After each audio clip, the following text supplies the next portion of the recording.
Hello students, पिछली class में हम लोगों ने एक न्यूमेरिकल लगाया था, सांद्रता निकालने का एग्जाम्पल आपका था। आज हम पेज नंबर 20 पे एक क्वेश्चन दिया है, क्वेश्चन नंबर 3। उसमें कहा गया संतृप्त विलयन बनाने के लिए 36 ग्राम सोडियम क्लोराइड को 100 ग्राम जल में 293 केल्विन पर घोला जाता है। इस तापमान पर इसकी सांद्रता प्राप्त कीजिए। तो यहाँ पर देखिए, संतृप्त विलयन बनाने के 36 ग्राम सोडियम क्लोराइड दे रखा है, यानी विलय की मात्रा दे रखा है 36 ग्राम, और जो विलायक है यानी जल है उसकी मात्रा 100 ग्राम दे रखा है। देखिए, हम जानते हैं यहाँ पर कि विलय का द्रव्यमान यानी सोडियम क्लोराइड का 36 ग्राम है, विलायक का द्रव्यमान यानी जल का द्रव्यमान 100 ग्राम दे रखा है। विलयन का द्रव्यमान, तो कुल विलयन कितना बना? 36 ग्राम NaCl है, 100 ग्राम जल है, टोटल जो विलयन बना है 136 ग्राम विलयन बना है। अब देखिए, सांद्रता ज्ञात करना है। सांद्रता का सूत्र होता है विलय पदार्थ का द्रव्यमान बटे विलयन का द्रव्यमान गुणे 100। अब देखिए, यहाँ पर विलय पदार्थ का द्रव्यमान 36 यह आपको दिया है, और विलयन का द्रव्यमान 136 गुणे 100। 36 में 36 भाग करेंगे, आ जाएगा 0.264 आ जाएगा, इंटू 100 से मल्टीप्लाई करेंगे आ जाएगा 26.4%। यही आपका आंसर है, ठीक है ना।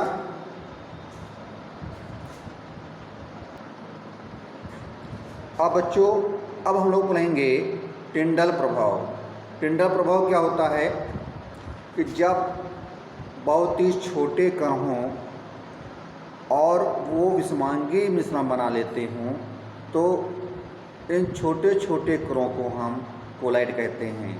ये समझ में आया कि छोटे छोटे कण होते हैं, जब ये विलयन बनाते हैं तो हमें जब विषमांगी विलयन प्राप्त होता है तो उसे हम कोलाइड कण कहते हैं। इतने छोटे होते हैं, इन्हें हम आँखों से नहीं देख पाते हैं।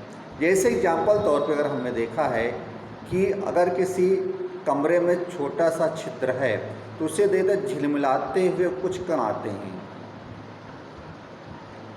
उन कणों के माध्यम से ही प्रकाश आता है। तो यहाँ पर आते हैं टिंडल प्रभाव में। टिंडल प्रभाव क्या होता है?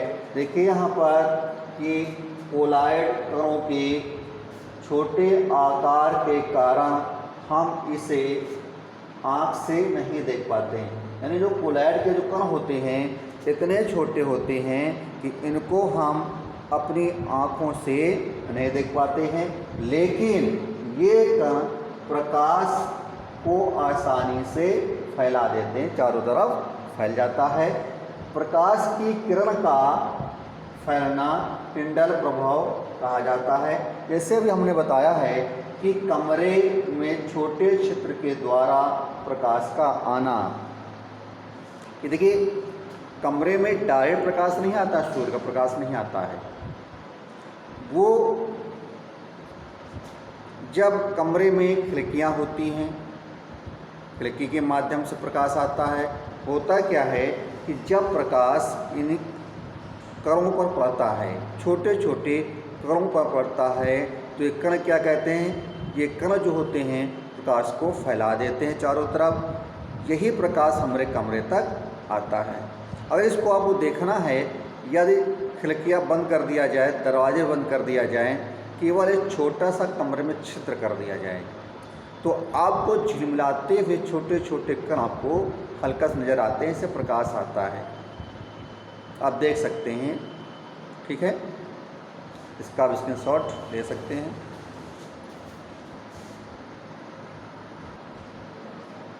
अब बच्चों आते हैं अब केंद्रण बल। अब केंद्रण या इसी को आप केंद्रीय बल भी कहते हैं। कहा गया है अब केंद्रीय बल वह बल होता है जिसके कारण किसी गतिशील वस्तु में केंद्र से दूर भागने की प्रवृत्ति होती है। जैसे दूध से क्रीम निकालना। दूध से क्रीम निकालना आपने देखा होगा अपने अपने घरों में। होता क्या है, एक बर्तन ले लेते हैं, एक बहुत अच्छा एग्जाम्पल है ये। और घरों में जब घी निकाला जाता है, हम घी की एग्जाम्पल देंगे, दही से घी निकाला जाता है तो घरों में ये दही डाल दिया जाता है बर्तन में और इसमें मथानी होती है, ठीक है ना। ये मथानी होती है, मथानी जब इसे चलाई जाती है तो आपने देखा होगा कि जो घी के छोटे छोटे कण होते हैं ये दूर भागते हैं। जो घी के छोटे छोटे कण होते हैं वो दूर भागते हैं, यहाँ पर बर्तन के दीवार पे आके आ जाते हैं।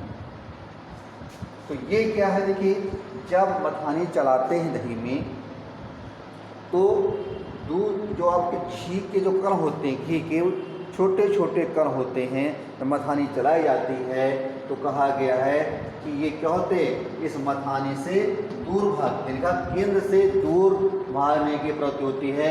मथानी चलाते हैं तो मथानी से दूर भागते हैं, ठीक है। और एग्जाम्पल है आपका दूध से क्रीम निकालना। ये जो डेयरी होती है, आप जानते होंगे डेयरी होती है, वहाँ पर जो है दूध से क्रीम निकाला जाता है, ठीक है ना। समझ आ चुका होगा कि अपेंद्रीय बल किसे कहते हैं। अपेंद्रीय बल वह बल होता है जिसके कारण किसी गतिशील वस्तु, जब मथानी चलाते हैं तो विकर्ण क्या होते हैं, घी के गतिशील हो जाते हैं और केंद्र से दूर भागने की प्रवृत्ति होती है। केंद्र क्या है, इसकी मथानी है, मथानी से घी के कण क्या होते हैं, दूर भागते हैं, ठीक है। आपका वीडियो बस यहीं तक है, स्क्रीनशॉट आप इसका ले सकते हैं।